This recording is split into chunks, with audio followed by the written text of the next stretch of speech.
It's an amazing story, so wait for that one. There's the last part of our Western Australian feature, and we look at Breast Cancer Awareness Week. But first up, a true legend on a worldwide scale. He really is. Recently, I had the pleasure of meeting Glenn Campbell.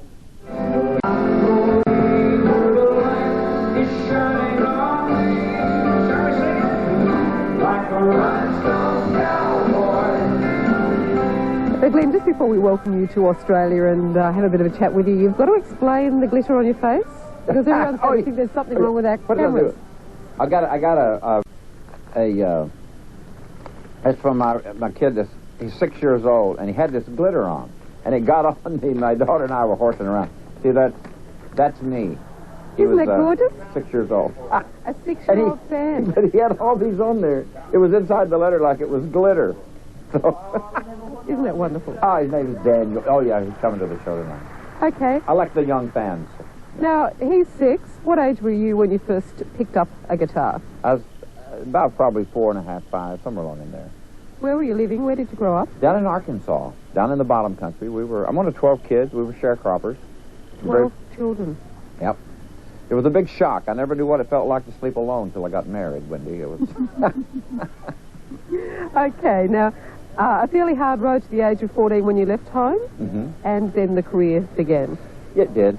I went to work with an uncle's band, a guy that was married to my dad's sister in Albuquerque, New Mexico, and I just kept migrating west, in other words, and I wanted to be a jazz guitar player. And I got out in California, and I started doing a lot of recording sessions, and that's what I really wanted to do. I think probably the 60s was satisfying for me as a guitarist. Well, you were one of the most in-demand session guitarists in the world. I played on a lot of records. Yeah. With some of, I mean, you're a legend yourself, but tell us about some of the legends you played with. All through in fact, up until 1970. I'd sang harmony with all the Merle Haggard stuff. I played guitar on, Strangers in the Night, all the old Righteous Brothers stuff. Well, you named Dean Martin. I was a Beach Boy for a couple of years. You're a Beach Boy yourself? Yeah, I love it. I do a Beach Boy in the show, Beach Boy medley. Yeah. It goes over well. So I've got to do so many different kinds of things. I think probably the most interesting sessions were probably the Nat King Cole sessions. He was an awesome player. What about Elvis? Oh, he was awesome. I've known Elvis quite a while. I met Elvis in the middle late 50s, actually, in Albuquerque, New Mexico, when I was still there. And we got to know each other naturally later on. I played on the Viva Las Vegas soundtrack. Sinatra? Oh, yeah. Strangers in the Night. I got to know him. He's a wonderful guy. Sinatra, I was a big, big fan of Sinatra's.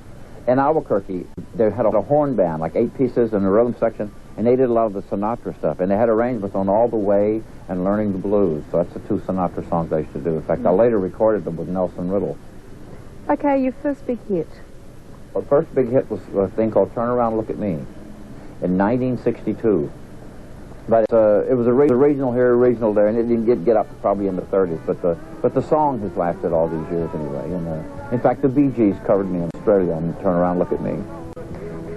You move into television. Now, television, you had your own show for a number of years. Yeah, we did it for 3.5 seasons, I think it was. We did a half season and then started on the regular.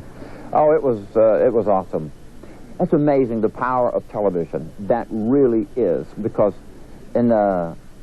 I went on, Gentleman Mine, by the time I get to Phoenix, had been out in 1967. I went on a Summer Smothers Brothers show for CBS television in the #1 time slot, Sunday night, 8 o'clock. And those albums in the next year or so, roughly 12 million albums. It was amazing. And they had already been up and down the charts in 67. Now, you're touring with your daughter. Yeah. Tell us about that. That must be very special. Well, I haven't got to do any of the Anne Murray duets or the Bobby Gentry duets, and she worked with me in Branson. We had a theater there for a while, but 2 shows a day got a little hard for me. I didn't want to work that hard. And having her work with me is a joy, she takes care of me just like a daughter. She's a great mother instinct. Ever seems like anything I want, she's there with it. It's fabulous. And she's a great singer. I was going to say, she's a great talent in her own right. Definitely is. It really goes down well in the show. Touring, obviously, is a very grueling event when you're on the road. How often do you tour now? I don't really go out for long periods of time. This is the longest I go out. I went to England and Ireland and Scotland in April, and I'm doing this. But I usually go out and do 2 or 3 days and come back home. So that makes it easy, you know. But this, out of the country is the only time I ever tour for any length of time. When did the autobiography come out? That was 94. 94? Mm-hmm. Okay, and you were very honest and open about... Yeah. Being of sound mind and body, I told it all, Wendy.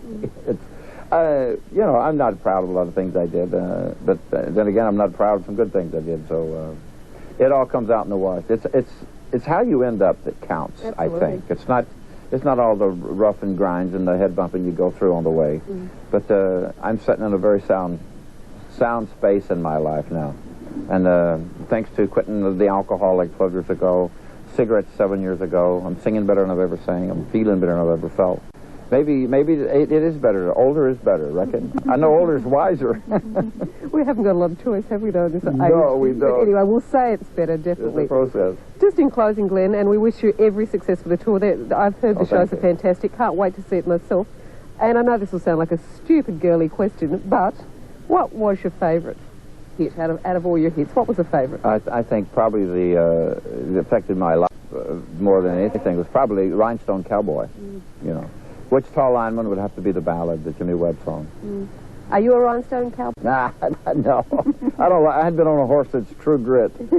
That's right. One other thing, just before we go, tell us about the movie with John Wayne. Oh, that was incredible. Here I am. I'm a session player. All of a sudden, I host a television show, and it was like overnight, you know. And then John Wayne says, "Hey, you want to do our movie with?" And it was like I'd never done that before. I said, "Sure, I'll try it." But it was great fun. John Wayne was exactly like he was in person. You couldn't separate the two from the screen. Yeah. He was an awesome human being. Okay, well, thank you so much once again for your time, and have a great show tonight. Thank you. Enjoy the rest of your stay in Australia. Thanks.